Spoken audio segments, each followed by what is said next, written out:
I'd like to narrate a story of one of my first good wolf encounters back here in this forest.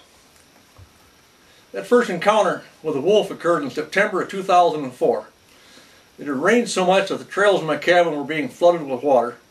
I began the task of digging channels so the water could drain out of the low spots. Much of my time was spent sitting around the cabin and sipping hot tea. Then I would go out and do some draining. I would shovel some dirt out of the way and move on to the next spot. But soon I would have to get rid of some of that tea passing through my kidneys.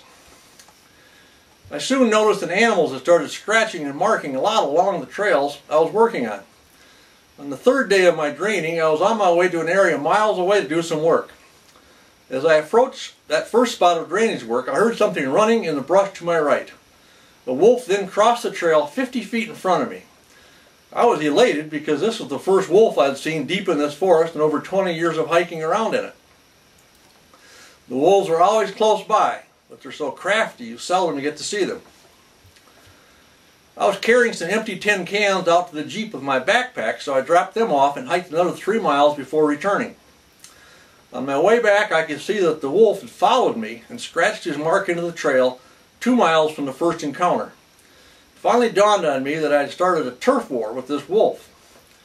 With all the digging I had done to drain the water and all the tea that I had left at those spots, he finally had enough and confronted me. It explained why I was able to walk up on a crafty old wolf while carrying a pack full of empty tin cans. Early November found me back at my cabin for the deer season. I spent a lot of the first week sitting in my tree stands. On the 8th day, I decided to do some still hunting and headed out at first light. It was a cold, crisp morning with clear skies and little wind. You could not walk without making a lot of noise, so I would mimic the pattern of a deer moving through the woods. I would walk and stop, move a few steps, stop again. By 8:30, I'd gone west about 2 miles. As I neared the edge of a marsh area, I spotted ears moving in some brush 75 feet in front of me. I had deer on the mind and thought I had jumped a doe and fawns. I was trying to make out what was going on when I spotted a big wolf staring back at me through an opening in the brush. He kept staring, and I soon realized that the morning sun was right behind my head and he could not make me out. A long and lean wolf then left the group and trotted in the brush and went by me about 30 feet to my right. When it had gotten behind me, the largest wolf started working on the left side. It was trotting, and I was amazed at the heavy sounds of its footfalls and the noise it was making in the brush. It had traveled around me about 30 degrees, and from where it first stood, it could now see me without the sun in its eyes. It stopped in an opening in the brush and looked over at me for a full minute. We were both in the open, and I was thrilled at seeing such a beautiful animal so close. The morning sun highlighted his stunning winter pelt. I was sure that the wolf pack thought that I was a deer, but could not make me out with the sun in their eyes. It was obvious they were setting up for an attack. When the big wolf stared at me, I felt the game was up, and I was waiting to see how he was going to alert the others. Instead, he continued his trot up my left flank.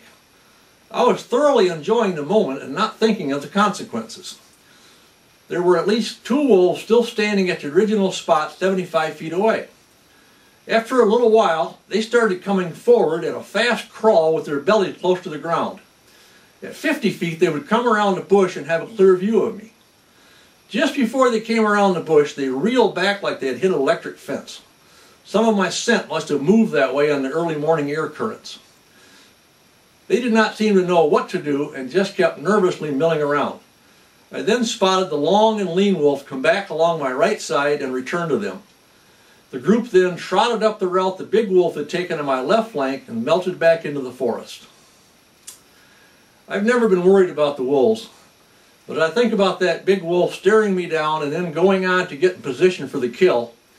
I get second thoughts because I assume he was the one I was having the turf war with. So I've had my encounter with the wolves. Next time I think I will cry, "Wolf!" Everyone has different reactions when I relate that story. Just after it happened, I was visiting a neighboring deer camp here in Minnesota. And I told that story as the group stood around, and part of that group, when I finished the story, they looked at me and they said, "And how many did you drop?" But the old patriarch of the camp, he looked at me with a longing look and just said, "I wish I could have been there."